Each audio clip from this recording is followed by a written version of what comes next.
The recent collapse of Silicon Valley and Signature banks represents the second and third largest bank failures in American history. You know the old saying, history does have a tendency to repeat itself. So you have to wonder, are bank failures coming back to haunt us? Before we begin, remember to like this video and subscribe for more economic updates.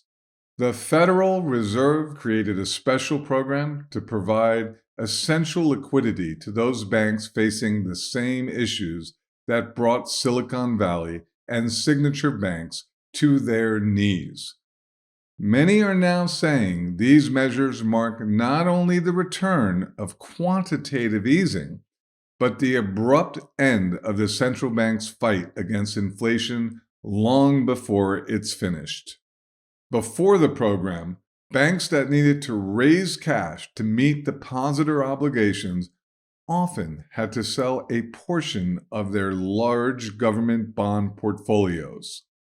However, in a climate of rising interest rates like the one we're in right now, bonds previously issued at lower rates are worth less.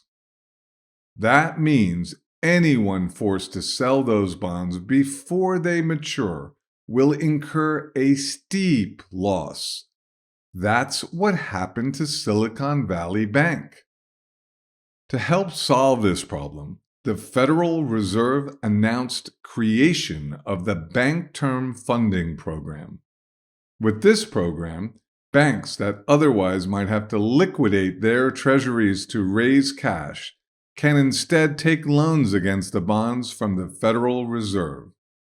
Not only that, the Fed won't just give banks a loan for the current market value of the bonds, but a loan for their full face value.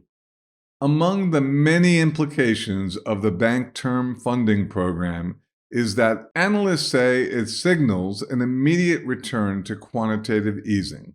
According to strategists at Citigroup, their new Bank Term Funding Program facility is QE in another name. Assets will grow on the Fed balance sheet, which will increase reserves. Although technically they're not buying securities, reserves will grow. Economist Peter Schiff goes further, suggesting that, for all practical purposes, the Fed is buying those assets. The bank supposedly is going to have to get that bond back from the Fed, but that's never going to happen. The Fed's going to sit on that bond for the next 10 years until it matures. Peter Schiff adds that the Fed is going to keep these bonds on its balance sheet permanently, which is a huge expansion of its balance sheet. That's quantitative easing. The Fed is creating new money out of thin air. It's inflation. Does this mean the fight against soaring prices is over long before inflation is back down anywhere near the 2% target? Goldman Sachs now says they expect no rate increase by the Fed next week, in light of stress in the banking system. Economists at Nomura Securities go even further.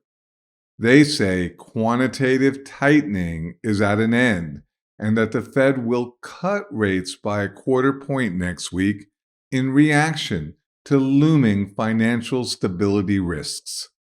Last year, the Federal Reserve embarked on the fastest rate tightening cycle in 40 years. Why?